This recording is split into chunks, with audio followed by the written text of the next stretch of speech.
Chlorophyll classes में स्वागत है दोस्तों। हम आज बात करेंगे सेल वॉल के बारे में, कोशिका भित्ति के बारे में। ये ऐसा एक स्ट्रक्चर है जो निर्जीव अवस्था में पाया जाता है। ठीक है, ये कोशिका भित्ति जो होती है वो निर्जीव होती है। कोशिका भित्ति की खोज सबसे पहले रॉबर्ट हुक नामक वैज्ञानिक ने की थी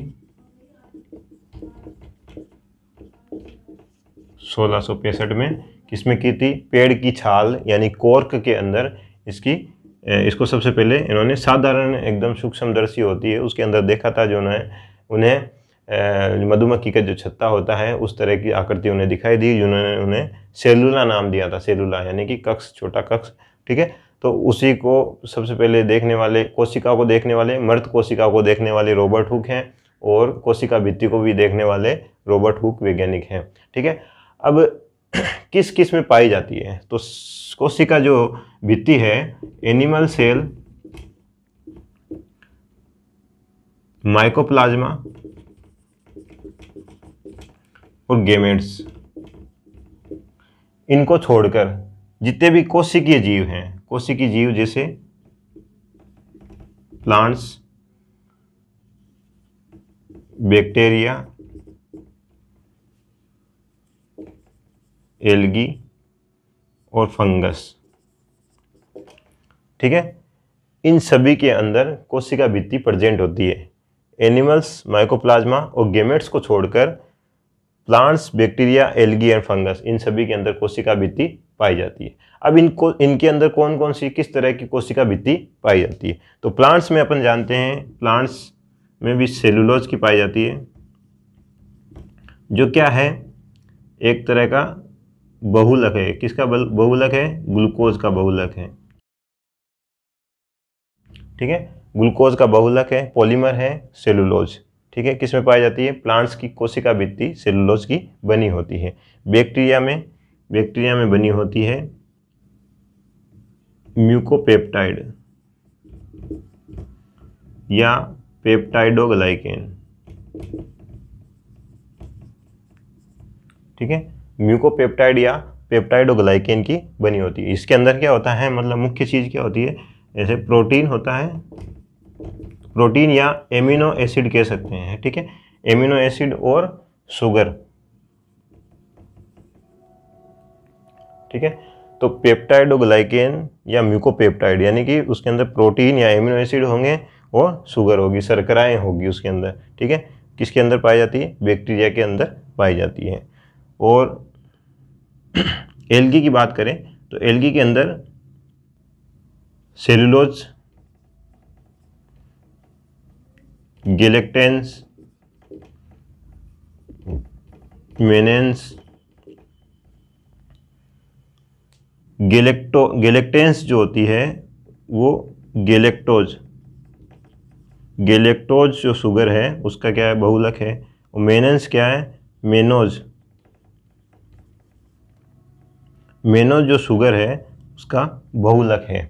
ठीक है, तो सेलुलोज ग्लूकोज का बहुलक है, गैलेक्टेंस गैलेक्टोज का बहुलक है और मेनेंस जो है मेनोज का बहुलक है। ठीक है, तो एल्गी के अंदर सेलुलोज, गैलेक्टेंस, मेनेंस की कोशिका भित्ति पाई जाती है। फंगस की बात करें तो फंगस के अंदर किसकी बनी होती है? काइटिन की बनी होती है। काइटिन भी क्या है? एक पॉलीसेकेराइड है, बहुलक है, जिसके अंदर क्या पाया जाता है? एन एसिटाइल म्यूरेमिक एसिड और एन एसिटाइल ग्लूकोसामाइन। अंदर भी क्या होगा? एन एसिटाइल म्यूरेमिक एसिड और एसिटाइल ग्लूकोसामाइन। ये दो चीज़ें जो हैं इस काइटिन यानी कि बहु शर्करा के अंदर पॉलीसेकेराइड होती है ये। ठीक है, इन पॉलीसेकेराइड्स के अंदर पाई जाती है। देखिए, सभी कोशिका भित्तियाँ जो है पॉलीसेकेराइड यानी कि बहु शर्कराओं से निर्मित है। इनमें क्या है? कार्बोहाइड्रेट है। मगर इसमें क्या, कौन सी कार्बोहाइड्रेट है? इसमें सेलुलोज कार्बोहाइड्रेट है। ठीक है, जो किसका बहुलक है? ग्लूकोज का बहुलक है। ये वाटर में सोल्यूबल नहीं है, ये वाटर में सोल्यूबल है। बहुत ज़्यादा मात्रा में पाए जाने वाला, पृथ्वी पर सबसे ज़्यादा मात्रा में पाया जाने वाला बहुलक है सेलुलोज। ठीक है, बैक्टीरिया के अंदर म्यूकोपेप्टाइड, ठीक है, या पेप्टाइडोग्लाइकन, इसके अंदर भी प्रोटीन और शुगर यानी कि पॉलीसेकेराइड या बहुशर्कराएं होती है, ठीक है। इन दोनों का मिश्रण से पेप्टाइडोग्लाइकन या म्यूकोपेप्टाइड बनती है, जो किसकी कोशिका भित्ति बनाती है, बैक्टीरिया की कोशिका भित्ति बनाती है। एल्गी के अंदर सेलुलोज, गैलेक्टेंस, मेनेंस यानी कि गैलेक्टोज, मेनोज या ग्लूकोज, इन सभी के पॉलीमर होते हैं, बहुलक होते हैं, जो किसमें, एल्गी के अंदर कोशिका भित्ति का निर्माण करते हैं। फंगस के अंदर काइटिन बोलते हैं। काइटिन वो भी एक तरह की बहुशर्कराएं हैं, जिसके अंदर क्या होता है, एमिनो समूह और कार्बोहाइड्रेट दोनों चीजें उपस्थित होती है, एन-एसिटाइल म्यूरामिक एसिड और एन-एसिटाइल ग्लूकोसामाइन, ठीक है। तो इस तरह जो अलग अलग प्लांट्स, बैक्टीरिया या एल्गी, फंगस की बात करें तो इनके अंदर अलग अलग में अलग अलग तरह की कोशिका भित्तियाँ उपस्थित होती हैं। इनके अंदर देखो स्ट्रक्चर और उनके अंदर उपस्थित कंटेंट के आधार पर इनके नाम अलग अलग रखे गए हैं। बाकी ये सभी क्या है, पॉलीसेकेराइड्स हैं। एनिमल्स, माइकोप्लाज्मा और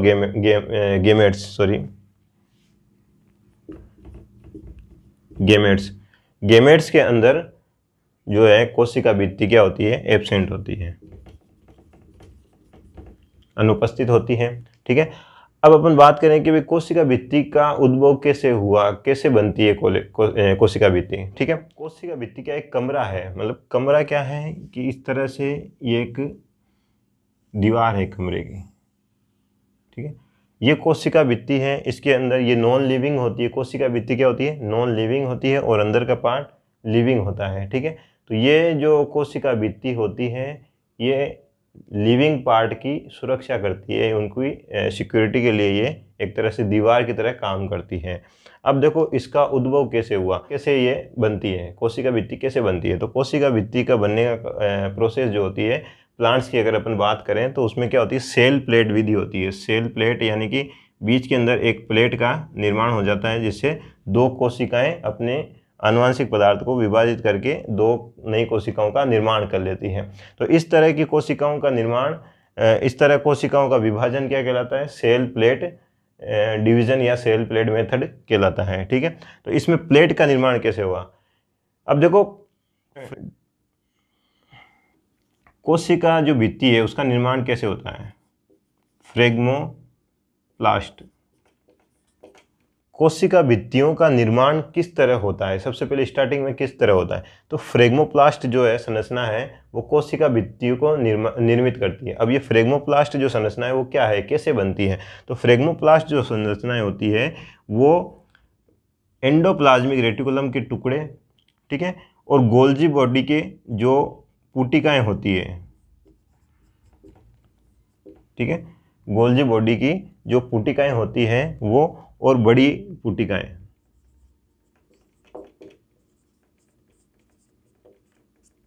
ठीक है, इन तीनों के मिलने से किसका निर्माण होता है, फ्रेगमोप्लास्ट का निर्माण होता है। ये फ्रेगमोप्लास्ट जो है कहाँ पे आके इकट्ठा हो जाता है, बीच वाली परत, मतलब बीच वाले जो भाग होता है कोशिका जहाँ से डिवाइड करनी है वहाँ पे आके इकट्ठा होने लग जाता है। इकट्ठा होने से फिर धीरे धीरे एक झिल्ली, पतली झिल्ली का निर्माण कर लेते हैं। इस तरह से पतली झिल्ली का निर्माण कर लेते हैं। इसके अंदर बाद में धीरे धीरे पेक्टिन का और कैल्शियम और मैग्नीशियम पेक्टेट, यानी कि कैल्शियम और मैग्नीशियम का जो वो यहाँ पे बढ़ जाता है। जमाव बढ़ने से क्या होता है, एक पूरी झिल्ली निर्मित होती है और ये झिल्ली जो है अंदर की बाहर दोनों तरफ जो है कोशिका झिल्ली से जुड़ जाती है, ठीक है, कोशिका झिल्ली से जुड़ जाती है, प्लाज्मा झिल्ली से जुड़ जाती है। तो इस तरह से एक नई पूरी झिल्ली का निर्माण हो जाता है। जो अंदर के जो पदार्थ हैं उनके जमाव से एक कोशिका भित्ति का निर्माण हो रहा है, ठीक है। तो किससे निर्माण होता है, फ्रेगमोप्लास्ट से निर्माण होता है। फ्रेगमोप्लास्ट किससे बनता है, एंडोप्लाज्मिक रेटिकुलम। पुटिकाएं किससे बनती है, पुटिकाएं गोल्जी बॉडी से, ठीक है, गोल्जी बॉडी की जो अतिरिक्त पुटिकाएं होती है जो मुक्त होकर फिर इसके साथ मिल जाती है, किसके साथ, एंडोप्लाज्मिक रेटिकुलम के साथ में, और इसकी बड़ी पुटिकाएं भी इसके साथ में मिलके। तो इन बड़ी पुटिकाओं में किसका क्या भरा हुआ रहता है, पेक्टिन भरा हुआ रहता है, ठीक है। इन बड़ी पुटिकाओं में क्या होता है, पेक्टिन भरा हुआ रहता है, जो बाद में कैल्शियम और मैग्नीशियम के जमाव में सहायक होता है, ठीक है। कैल्शियम मैग्नीशियम पेक्टेट कहलाता है। वो क्या कहलाता है, कैल्शियम मैग्नीशियम पेक्टेट। ठीक है, तो ये कैल्शियम मैग्नीशियम पेक्टेट जो है इस पे जमने से, ठीक है, एक नई पतली भित्ति का निर्माण होता है। तो सबसे पहले नई कोशिकाओं के अंदर जो भित्ति बनती है वो प्राइमरी सेल वॉल बनती है। वो कौन सी सेल वॉल बनती है? Primary cell wall. ठीक है, प्राइमरी सेल वॉल का निर्माण होता है। ये नई कोशिकाओं के अंदर बनती है, पतली होती है इसकी साइज, और जो नवनिर्मित कोशिकाओं में वो मेरिस्टेमेटिक कोशिकाएं होती है उनमें प्राइमरी सेल वॉल का निर्माण होता है। ठीक है, अब धीरे धीरे देखो प्राइमरी सेल वॉल बन रही है, मगर प्राइमरी सेल वॉल के पहले अब जैसे दो कोशिकाएं हैं, ये दो कोशिकाएं बन रही हैं, इन दोनों कोशिकाओं के बीच के अंदर कैल्शियम मैग्नीशियम का पेक्टेट का जमाव होता है। ठीक है, तो ये कैल्शियम मैग्नीशियम पेक्टेट का जो जमाव हो रहा है उसको क्या कहते हैं अपन? मिडल लेमिला कहते हैं। क्या कहते हैं अपन? मिडल लेमिला कहते हैं।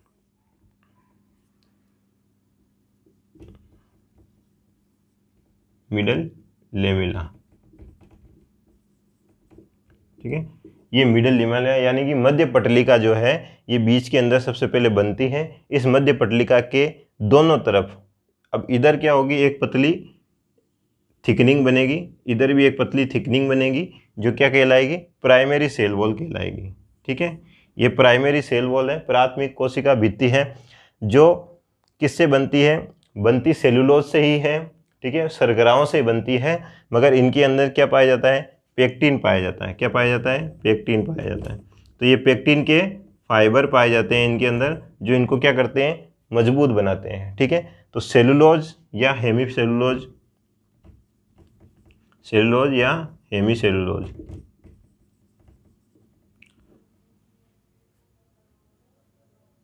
तो सेलुलोज और हेमीसेलुलोज से निर्मित होती है प्राइमरी सेल वॉल, जिसके अंदर पेक्टिन के फाइबर पाए जाते हैं, जो इनको क्या करते हैं? मजबूती प्रदान करते हैं। तो नई कोशिकाएं जो होती है, नवनिर्मित कोशिकाएं जिनमें विभाजन होता रहता है, ठीक है, उनके अंदर पतली कोशिका भित्ति पाई जाती है, जिसे अपन प्राइमरी सेल वॉल कहते हैं। ठीक है, अब जैसे जैसे जमाव, अब जमाव कहाँ से आ रहा है? देखो बाहर से मतलब साइटोप्लाज्म, जीवद्रव्य में से ही यहाँ पे जमाव होता है। जमाव जैसे जैसे बढ़ता जाता है, कोशिकाएं पुरानी होती जाती है, तो इसके अंदर प्राइमरी सेल वॉल से फिर सेकेंडरी सेल वॉल का निर्माण होता है। ठीक है, सेकेंडरी सेल वॉल का निर्माण होगा। थोड़ा अपन बड़ा करके देख रहे हैं इसको। तो सेकेंडरी सेल वॉल जो होती है वो थोड़ी थिक वॉल होती है। क्या होती है? थिक वॉल होती है। इसके अंदर मुख्य रूप से 3 परतें पाई जाती है, S1 परत, S2 परत और S3 परत। इधर भी अपन बना लेते हैं, S3 परत, S2 परत और S1 परत।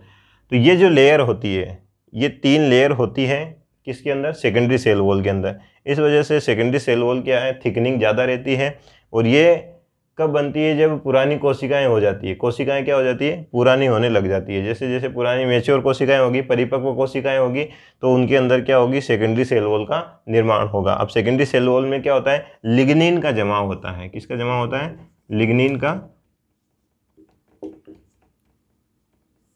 लिग्निन का जमाव होता है। ठीक है, तो ये लिग्निन जो क्या करता है? सेकेंडरी सेल वॉल को यांत्रिक सहारा, मतलब ये मजबूती प्रदान करता है। जैसे जैसे लिग्निन इसके ऊपर जमाएगा, सेकेंडरी सेल वॉल जो है और मजबूत होती चली जाएगी। तो लिग्निन भी क्या है? मोस्ट सेकेंड अबंडेंट पॉलीमर है, बहुलक है, जो पृथ्वी पर पाया जाता है। पृथ्वी पर सबसे ज़्यादा दूसरा जो बहुलक है, जो पृथ्वी पर सबसे ज़्यादा मात्रा में पाया जाता है, वो है लिग्निन। पहला है सेलुलोज।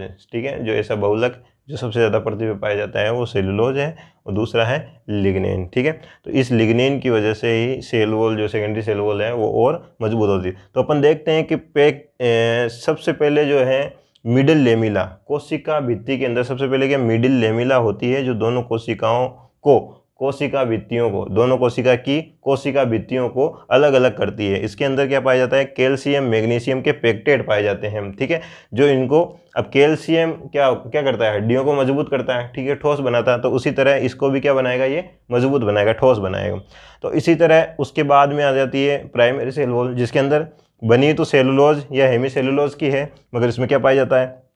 पेक्टिन के फाइबर पाए जाते हैं। जैसे अपने शर्ट के अंदर धागे हैं, धागे एक दूसरे से क्या होते हैं, जुड़े हुए रहते हैं। तो ये जो फाइबर है वो क्या करते हैं, सेलुलोज के जो बहुलक होते हैं उनको क्या करते हैं, बांध के रखते हैं, ठीक है, इससे और मजबूती बढ़ जाती है। अब फिर इसी के साथ साथ में सेकेंडरी सेल वॉल आ जाती है। सेकेंडरी सेल वॉल में भी क्या होता है, लिग्निन के फाइबर आ जाते हैं। तो लिग्निन की फाइबर की वजह से भी ये और मजबूत हो सकता है। इस तरह जो है सेल वॉल जो होती है वो बहुत ही ज़्यादा कठोर हो जाती है, मजबूत हो जाती है, स्ट्रॉन्ग हो जाती है, जिसकी वजह से अपन देखते हैं कि जो प्लांट है वो किसी भी मौसम में सर्वाइव कर लेता है, ठीक है। अधिकतर प्लांट जो है कोई सा भी मौसम हो, सर्दी गर्मी बारिश, तो उसके अंदर सर्वाइव कर लेता है। तो क्यों कर लेता है, क्योंकि उसकी सेल वॉल जो है बहुत ही ज़्यादा मजबूत होती है, कठोर होती है।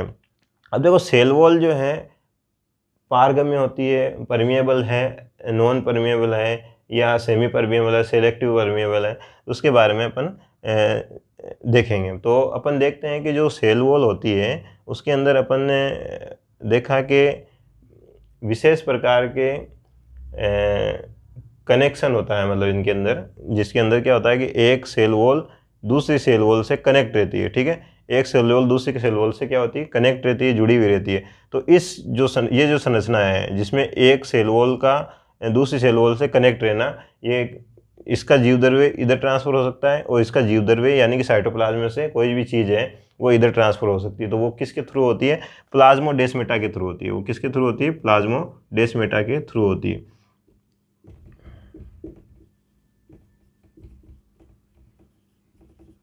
ठीक है। प्लाज्मोडेस्माटा नाम की विशेष संरचनाएं पाई जाती है कोशिका भित्ति के अंदर, जो इनको क्या बनाती है, पूर्णतः पारगम्य, फुल परमिएबल बनाती है, ठीक है। हमेशा याद रखना, को भी बहुत ज़्यादा कंफ्यूज रहता है कि जो कोशिका भित्ति होती है वो कठोर होती है तो मतलब वो परमिएबल नहीं है, जबकि कोशिका भित्ति कठोर होती है, सख्त होती है, मगर परमिएबल होती है, पारगम्य होती है, पूर्ण पारगम्य होती है, क्योंकि इनके अंदर क्या पाए जाते हैं, एक तरह से पाइप, मान लो पाइप का जैसे कनेक्शन हो, जैसे एक कनेक्शन रहता है कि इधर की जीवद्रव्य में से कोई पदार्थ बन रहा है या कोई आवश्यक चीज़ है वो इधर जाएगी और उधर की इधर आएगी। तो इस तरह से एक कनेक्शन का काम करता है, एक रास्ते का काम करता है, जिसे अपन प्लाज्मोडेस्माटा कहते हैं, ठीक है। तो प्लाज्मोडेस्माटा इन कोशिका भित्तियों के अंदर पाए जाते हैं जो इन्हें पूर्ण पारगम्य बनाते हैं, जबकि कोशिका झिल्ली जो होती है वो क्या होती है, अर्ध पारगम्य होती है, सेमी परमिएबल होती है, और प्लाज्मा मेम्ब्रेन जो होती है सेलेक्टिव परमिएबल होती है। उसी तरह क्यूटीन की परत पाई जाती है जो क्या होती है, इम्परमिएबल होती है। क्यूटीन मोम वैक्स की परत पाई जाती है जिसपे जो किसका, कोशिका भित्ति के बाहर की तरफ किसका जमा हो जाता है, ऊपर किसका जमा हो जाता है, वैक्स की तरह, मोम की तरह एक वसीय परत का जमा हो जाता है, ठीक है। तो उसे क्यूटीन कहते हैं, जो क्या होती है, इम्परमिएबल होती है, ठीक है। ये पूर्णतः अपारगम्य होती है, ठीक है। तो ये इम्परमिएबल होती है। अब अपन ने देखा है कि कोशिका भित्ति जो है उसके अंदर primary cell wall, secondary cell wall तो पाई जाती है। इसके अतिरिक्त कभी कभी जो होते हैं, जो बहुत ही ज़्यादा लॉन्ग टाइम तक सर्वाइव करने वाले प्लांट होते हैं, जो एवरग्रीन प्लांट होते हैं, सदाबहार प्लांट होते हैं, जो बहुत लॉन्ग टाइम तक जीवित रहते हैं, उनके अंदर क्या होती है, जो कोशिका भित्ति जो है उसमें जमाव इतना बढ़ जाता है कि वो टर्सरी सेल वॉल का निर्माण कर लेती है। किसका निर्माण कर लेती है, टर्सरी सेल वॉल का निर्माण करती है। टर्सरी सेल वॉल जो है मतलब जिम्नोस्पर्म के जो कोनिफर प्लांट होते हैं, जिम्नोस्पर्म, ठीक है। जिम्नोस्पर्म अपन ने देखा, जिम्नोस्पर्म जो होते हैं अनावर्त बीजी, जिनके अंदर फ्रूट का निर्माण नहीं होता है, उनकी कोनिफर्स जो होते हैं, कोनिफर्स जैसे एरोकेरिया, क्रिसमस ट्री बोलते हैं अपन, एरोकेरिया, और पाइनस का जो प्लांट होता है, तो उनकी जो वाहिनिकाएं होती है, उनकी वाहिनिकाओं के अंदर पाया जाता है, ठीक है। उनकी वाहिनिकाएं जो कोशिकाएं होती है उनके अंदर टर्सरी सेल वॉल का निर्माण हो जाता है, ठीक है। तो इस तरह primary cell wall, secondary cell wall, tertiary cell wall, tertiary cell wall सभी में नहीं पाई जाती है।